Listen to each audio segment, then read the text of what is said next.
Artık bundan sonra şöyle konuşacağız. Yani meclis heyetinin İmralı ziyareti öncesi ve sonrasını konuşacağız. Biz sonrasını konuşacağız. Yeni bir dönem, yeni bir sayfa. Bunun sonucu, yani bu görüşmenin sonucu siyasete nasıl yansıdı, iktidara nasıl yansıdı ve sahaya nasıl yansıdı?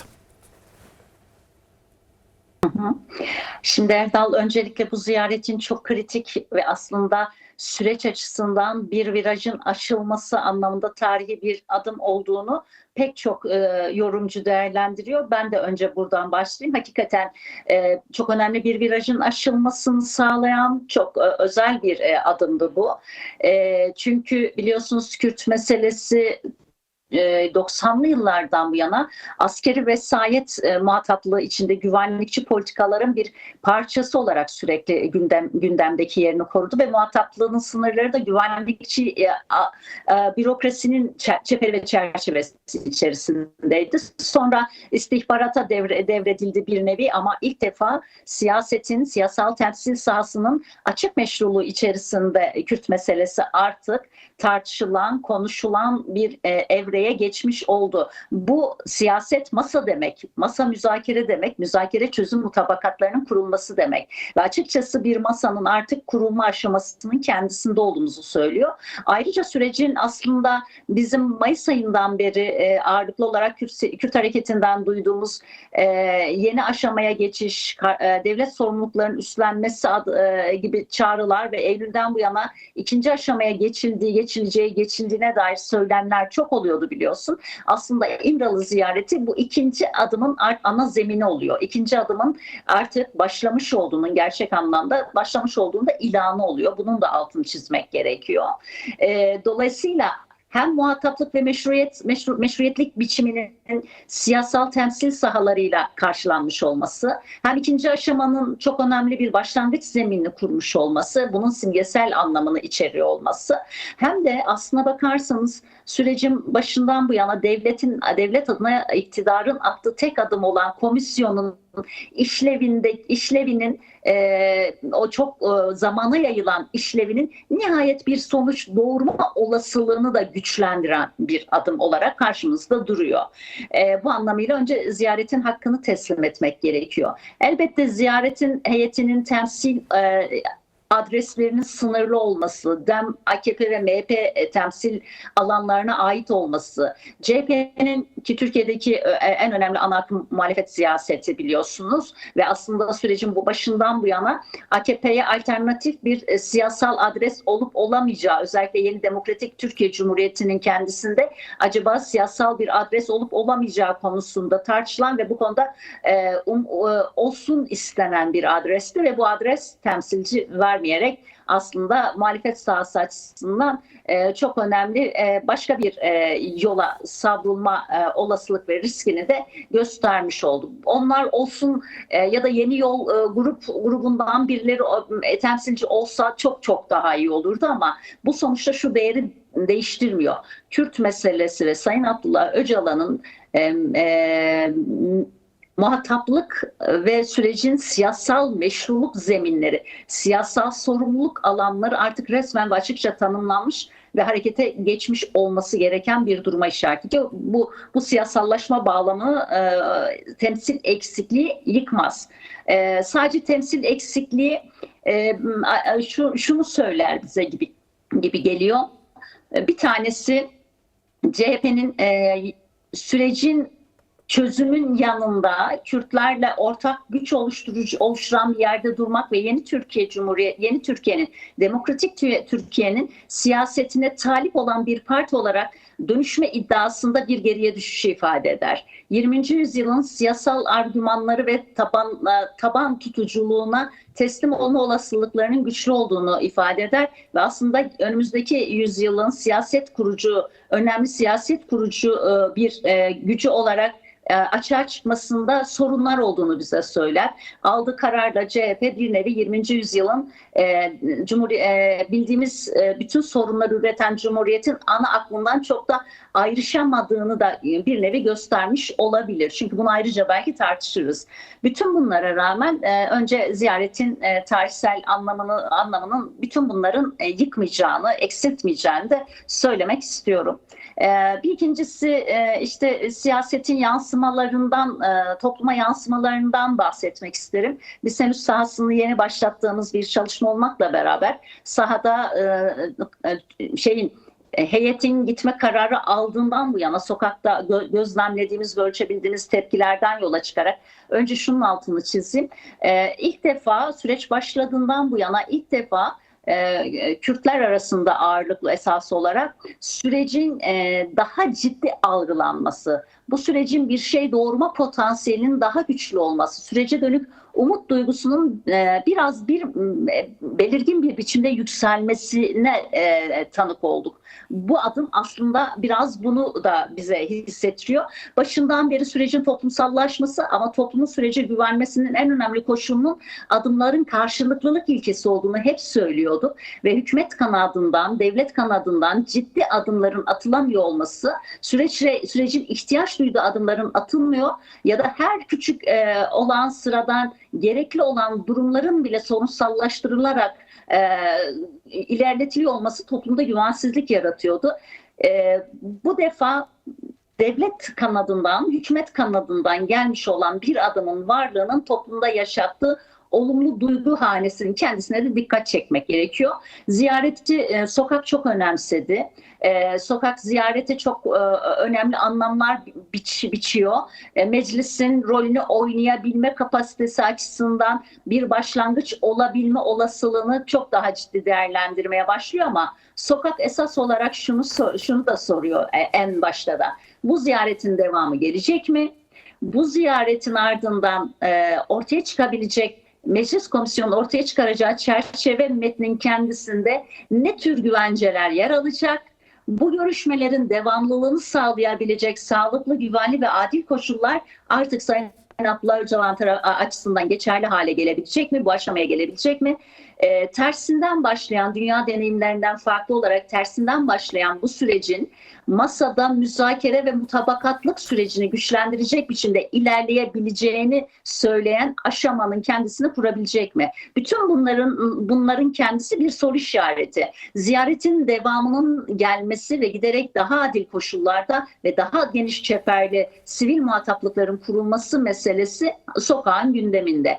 Devam edebilecek ziyaretlere bağlı olarak bu ziyaretten sonra ortaya çıkacak sonuçlar, raporların kendisini önemsiyor. Ayrıca sokak bir kısım açısından İmralı'da neler konuşulduğunun sokakla paylaşılmasını da arzu ediyor. İmralı'nın sesinin Türkiye'deki siyasal temsilciler eliyle ve onların diliyle de dışarıya nasıl yansıyacağını merak ediyor. Bir kesim yansıtmasalar bile önemli olan o müzakere masasında siyasal muhatapların artık oturuyor olma hikayesinin ortaya çıkmış olması, bu siyasal muhatapların oturduğu masa meselesinin sürekliliğini sağlayacak koşulların kurulmaması meselesi. Bütün bunları izliyor sokak. Bütün bu olabilecekler üzerinden aslında çok fazla kıymet veriyor. Süreç başladığında, daha doğrusu ikinci aşamaya geçildiği iddia edildiğinde bu yana ilk defa ikinci aşamanın donelerini ve psikolojik etkisini sokak hissediyor. Elbette bir de şu var tabii, ikinci aşama için şöyle bir beklenti var.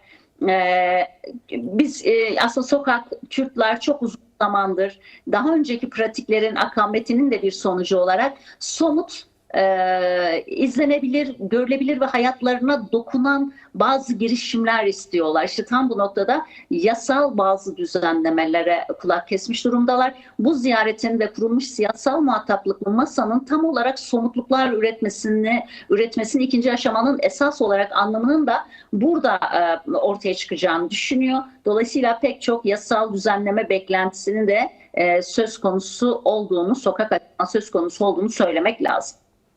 Şimdi bir Besozat'a geri döneceğiz çünkü söyledikleri, verdiği mesajlar önemli.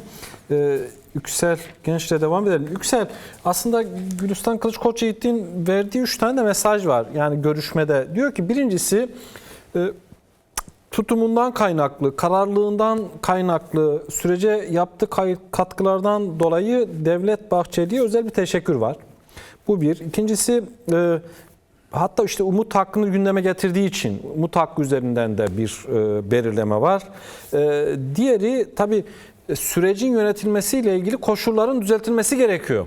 Yani olabilecek en uygun şekilde bunu da söylüyor. 2 saat 50 dakika süren görüşme içerisinde Kürt Halk Önderi Abdurrahman Öcalan. Bunlar niye önemli? Bundan sonrası için önemli. Yani sürecin yönetilmesi. Şimdi halen Sayın Öcalan'ın görüşlerinin kamuoyuyla paylaşılmasına bile tecrit uygulanıyor. Kısıtlama getiriliyor. İletişim önündeki engeller kaldırılmış değil, koşullar düzeltilmiş değil, fiziki özgürlüğü sağlanmış değil. Bu koşullarda diyorlar ki işte Rojava'daki sorun çözülsün, çözüm süreci başarıya ulaşsın, silahsızlanma olsun, şu olsun, bu olsun diyorlar. Şimdi burada izlenmesi gereken yol nedir, ne olmalıdır? Yaptığınız araştırmalar, işte insanlarla, siyasetçilerle, toplumun farklı kesimleriyle görüşüyorsunuz. Burada bu sürecin can alıcı olarak ihtiyaç duyduğu temel noktalar neler? Bunun üzerinden konuşursak. Bir önceki oturumdaki tartışmalara dair bir şey eklemek de isterim. Oradan geleyim soruna istersen. Birincisi, süreç başladığından bu yana AKP iktidarının kendini konumlandırdığı söylem setinin kendisi çok umut verici değil. Ve aslında tıpkı Kürt meselesini uzun süre güvenlik politikasına sıkıştırarak nasıl bir otoriter hegemonya inşa ettiyse, yani Kürt meselesini araçsallaştırarak iktidarını kurabilme ve geliştirebilme kapasitesini de onun yanına ekleyebildiyse, çözüm sürecini de araçsallaştırmak gibi bir eğilim başından beri var AKP iktidarı ya da AKP iktidarı adına söylem kuranlar açısından. Bu nedenle aslında en ufak bir olağan gereklilik ya da en ufak bir şey neredeyse bir pazarlık konusu haline geliyor ya da sorunsallaştırılmadan hiçbir şey aşılamıyor, hiçbir yol yürünemiyor. Tam olarak işte bu araçsallaştırma çabasının bir yansıması olarak açığa çıkıyor ve sürecin başından bu yana bu sürecin kendisini istemiyoruz demeyip ama bu sürecin psikolojik ikliminin kurulmasını ciddi anlamda engelleyen, ketleyen isimler İmralı ziyaretinin ardından da işte bahsettiğiniz Şamil Tayyarlar gibi isimler benzer rolü bu defa ikinci adım üzerinden de ne derler oynamaya çalışmışlar. Aslında hem araçsallaştırma aslında çözmek niyeti değil, çözüm sürecini araçsallaştırarak kazanım ya da hakimiyet düzlemlerini, otorite düzlemlerini, rejimlerini sağlamlaştırma, yapısallaştırmak gibi bir dertle de karşı karşıya gibiler. Aslına bakarsan Erdal, ben süreç başladığından beri hep şunu söylüyorum, şundan bahsediyorum. Bir momentteyiz biz. Ciddi olanaklar açığa çıkaran, ciddi olasılıklar, koşullar ortaya çıkaran bir momentteyiz. Bu koşulların kendisini reddedemeyenler var. Ama aslında kendi çıkarına uymama kaygısıyla o momenti reddedemeyenler, o momenti, o olanakları hesaplarına, çıkarlarına göre yontmaya, karakterini, bu olasılıkların içerik ve karakterlerini kendi ihtiyaçlarına göre belirleyecek bir alan açmaya, bir inisiyatif sahası kurmaya çalışıyorlar. Tam bu noktada aslına bakarsanız ana muhalefetin ve farklı sivil toplum yapılarının demokratik Türkiye ideali üzerinden sürece sahiplenebilmesi ve bu olasılıklara karakteri otoriter siyasetin değil, güvenlikçi siyasetin değil ya da mevcut rejim içerisinde konum almış statikocu yapıların ya da bir şeyleri kazanımlarını kaybetmekten korkanların rol oynayacağı bir pozisyon değil, demokratik bir karakter kazanabilmesi için bu çevrelerin ve cepherlerin katılması çok önemli de, hala çok önemli. Sürecin sonuna kadar da çok önemli olacak. En nihayetinde sürece rengini verecek olan şey, sürecin ortaya çıkaracağı şeyin kimliğini ortaya koyacak olan şey, bu olanaklar etrafında buluşmuş olanların ortaya koydukları çerçeveleme biçimi, ona biçtikleri anlam biçimi olacak. Bu anlamıyla AKP'nin şimdiye kadar aslında bir tür metazor içerisinde bazı adımlar attığını düşündüren, hissettiren AKP içerisinde farklı güç odaklarının kendisine göre bu süreci yontmaya ya da sınırlamaya ya da sürekli geri çekmeye çalışan pozisyonlar içinde olduğunu düşündüren çok fazla tartışmaya tanık olduk ve aslında bu sürecin tıpkı geçmişte Kürt meselesinde yapıldığı gibi bu sürecin araçsallaştırılmadan iktidar kurmanın, iktidar olmanın ya da iktidarı daha güçlü ilerletecek bir hegemonya kurmanın aracı haline gelmesine müsaade etmeden ortaya çıkan bu koşulları Türkiye toplumu ve Orta Doğu toplumunun geleceğine dönük önemli bir kapı olarak değerlendirmek. Bu anlamda aslında demokratik güçlerin, farklı siyasal eğilimlerin dönüşerek katılma fikrini yeniden işlemek gerekiyor. CHP'nin o anlamda katılmamasındaki talihsizliği de tekrar belirtmek gerekiyor. Evet, CHP heyete üye vermemiştir ama bu sürecin içerisindeki pozisyonunu oynamayacak, bütün kapıların kapandığı anlamına gelmiyor. Bu anlama gelmiyor. Geri dönebilir ya da daha güçlü dönebilir ama şu anlayıştan CHP'nin çıkması gerekiyor. Bir, sürecin siyasal sorumluluğunu AKP üstlensin, ben niye üstleniyorum gibi bir cümle. İki, sürecin her an bu süreç bozulabilir. AKP süreci zaten çok samimi değil. Bozduğu zaman karşı olan Türkiye toplumunda özellikle milliyetçi ulusalcı kanat içerisinde ve apolitik gençler arasında bir miktar başarılı olmaya çalışan süreç karşıtlarını da yanında tutarak seçmen tabanını koruyabilmek kaygısı içinde hareket ediyor gibi görünüyor. Bütün bunların kendisi aslında partisel ve bireysel çıkarlarla ilgili, Kürt meselesi ve sürecin ortaya çıkardığı tarihsel koşullar ve tarihsel olasılıklarla ilgili değil. CHP'nin buralardan çıkması gerekiyor. CHP'nin bunlara rağmen siyasal inisiyatifin kimin aldığı meselesinden çok siyasal inisiyatif niçin bana ait olmasın? Ben bu siyasal inisiyatifi ve geleceğin Türkiye'sini kurabilecek siyasal dönüşümü pekala mümkün yapabilecek güçteyim ve bu mümkün diyebilmesi gerekiyor. Dolayısıyla aslında AKP'yi biz şeyle çok suçluyoruz ya da bazı siyasetleri. Süreci oy kaygısı, taban kaygısı ve iktidar olabilme hevesleriyle birlikte araçsallaştırma ya da pragmatist tutumlara kurban etme biçimlerini aslında CHP'nin tutumunda da bu var. Kürt oylarıyla kurduğu ilişki, süreçle kurduğu ilişki henüz bunu aşabilmiş değil. İmralı'ya heyet verme meselesi de bununla ilgili. Bu durumun aşılması gerekiyor. Bu durumun aşılması süreci inanılmaz rahatlatacak ve Türkiye'de halklar lehine bambaşka bir kulvarın kurulmasında çok daha güçlendirici bir etkisi olacaktır diye düşünüyorum. Tüm bunları söyledikten sonra senin soruna gelirsek, bir kere bu sürecin ilerleyebilmesinin en önemli koşulları da... Yüksel Genç, İzin verirsen şöyle yapalım. Benim sorumu biraz erteleyelim. Bu senin söylediğin bağlamda hem iktidarın da pozisyonunu biraz netleşmekte fayda var. Çünkü Gece Yürütme Konseyi üyesi Besoza televizyonumuza konuştu. Bir başlık önemliydi. Diyor ki süreçle ilgili hükümet kararsız. Bunu Fatih Polat'a sorayım. Bir sonraki turda o soruyla devam edelim. Hem toparlamış oluruz. Yüksel Genç, biraz hızlandıralım. Sorduğum bir önceki soruya virgül koyduk. Bundan sonrası için sürecin ihtiyaç duyduğu adımlar nelerdir? Sayın Besozat da onu söylüyor. Diyor ki yani artık hukuki ve yasal düzenlemelerin çıkması sürecine girildi. Bunların olması gerekiyor ki gecikmeler oldu epeyce bir. En azından yaptığınız çalışmalar veya sürecin tamamına baktığında ihtiyaç duyulan nedir bu saatten sonra?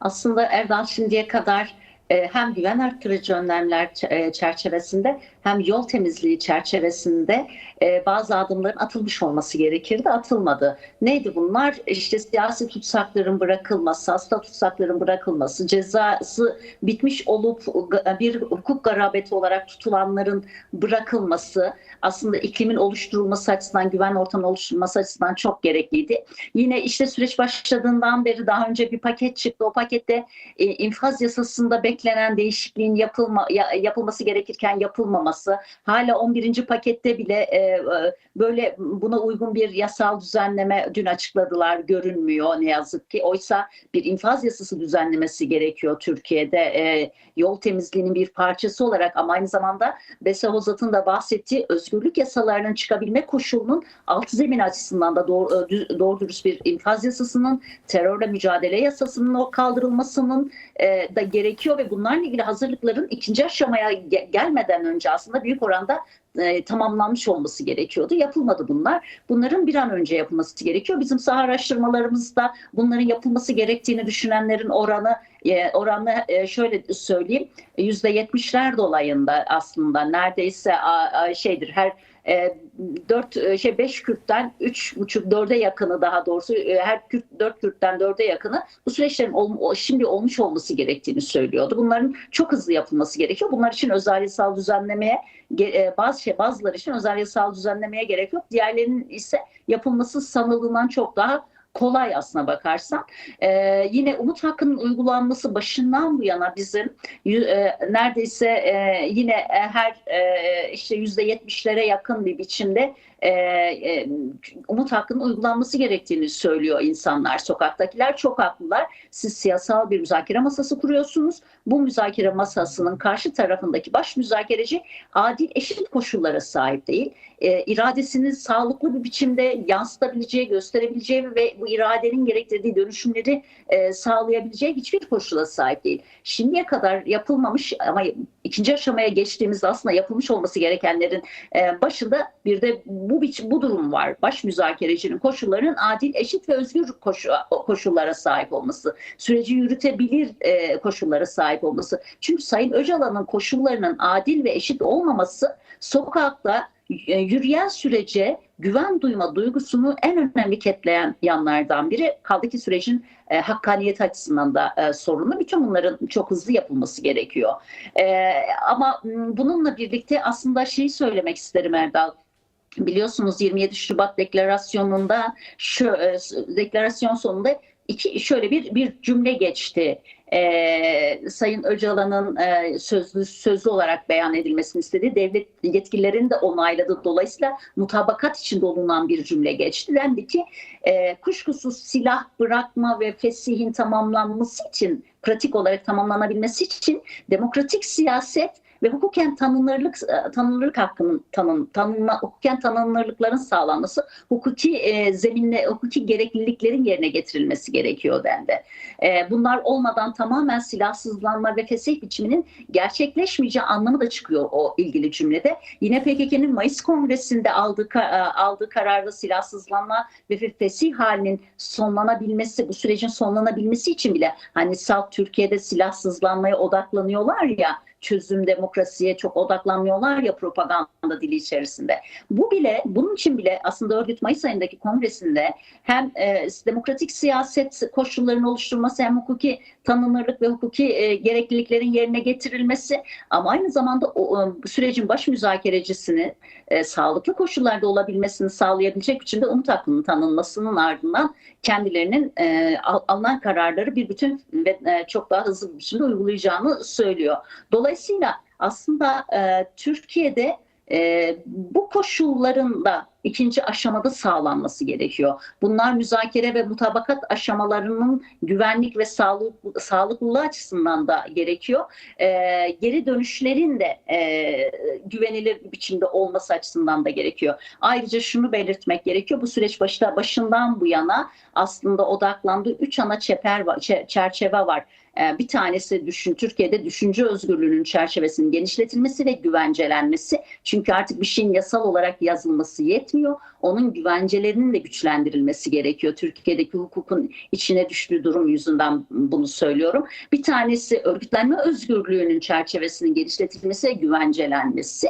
Bir diğeri de aslında bu ikisiyle de ve demokratik siyaset yasalarıyla da çok ilgili olarak yerellerin güçlendirilmesi meselesi. Bütün bunların kendisi ikinci aşamayı bekleyen düzenlemeler, politik, siyasi ve bürokratik dönüşümleri de içeren düzenlemeler olarak karşımıza çıkıyor. Saha ölçümlerimizde de aslında sokak büyük oranda ne olması gerektiğini biliyor ve 3 aşağı 5 yukarı çerçevesini bu anlattığımız ana çerçeveye oturtuyor demek çok mümkün. Peki Yüksel Genç, seninle kapatalım. Açmaz nasıl aşılır? Selahattin Soru böyle düşünüyor. Fatih Polat'ı dinleyebildim mi bilmiyorum ama demokrasi olmadan, eşitlik, özgürlük olmadan bir sorunun çözülmesi pek mümkün görünmüyor ama Türkiye şarta bağlamış. İçerideki Kürtlerin de kaderini Rojava'ya bağlamış. Ne dersin? Bu açmaz nasıl aşılır?